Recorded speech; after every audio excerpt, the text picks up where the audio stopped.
ಇಲ್ಲಿವರೆಗೂ ಬಂದಾದ್ಮೇಲೆ ನಮ್ಗೆ ಇನ್ನೂ ಒಂದು ವ್ಯೂ ಕಾಣಿಸ್ತು ಅಲ್ಲಿ. ವೈನಿ ಯಾವತ್ತಾದ್ರೂ ಅನ್ಕೊಂಡಿದ್ಯಾ ನೀನು ಇದನ್ನ ನೋಡೋಕೆ ಇಷ್ಟು ಜನ ಬರ್ತಾರಂತ? ಮುಗಿತಾನೆ ಬಂತು ಕ್ಯಾಬ್ ಸಿಕ್ತು. ಬನ್ನಿ, ಕಷ್ಟಪಟ್ಟು ಬರೋಕ್ಕಿಂತ ಇಲ್ಲಿ ಈಸಿಯಾಗಿ ಬರ್ಬೋದಿತ್ತು. ಈ ಥರ ನೋಡಬೇಕು. ಅವ್ರ ಜೊತೆ ಬಂದ್ಬಿಟ್ಟು ಟೈಟಾನಿಕ್ ಸೀನ್ನ ರೀಕ್ರಿಯೇಟ್ ಮಾಡೋಣ ಅಂತ ಇದ್ದಾರೆ. ಇಲ್ಲಿವರೆಗೂ ಹೋಗಕ್ಕಾಗಲ್ಲ ಅಂತ ಟೈಟಾನಿಕ್ ಸೀನ್ನ ಇಲ್ಲೇ ಕ್ರಿಯೇಟ್ ಮಾಡಿಲ್ಲ. Literally stuck. ಬ್ರಾದರ್ ಬಂಚೋರೆ ಪ್ಲೀಸ್ ವೆಲ್ಕಮ್.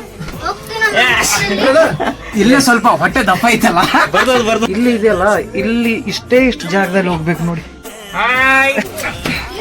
ಹೊಟ್ಟೆ ದಪ್ಪ ಇರೋರು ಬರಕ್ಕೆ ಹೋಗ್ಬೇಡಿ, ನಿಜವಾಗ್ಲೂ ಹೇಳ್ತಾ ಇದೀನಿ. ಬಾಡಿ ಫ್ಲೆಕ್ಸಿಬಲ್ ಆಗಿರ್ಬೇಕು ಇಲ್ಲಿ. ನಿಜವಾಗ್ಲೂ ಟ್ರೆಕ್ಕಿಂಗ್ ಮಾಡೋರು ಎಷ್ಟು ಕಷ್ಟ. ಭಯ ಆಗ್ತಾ ಇದೆ. ಚೀಸ್ ಮಾಡು.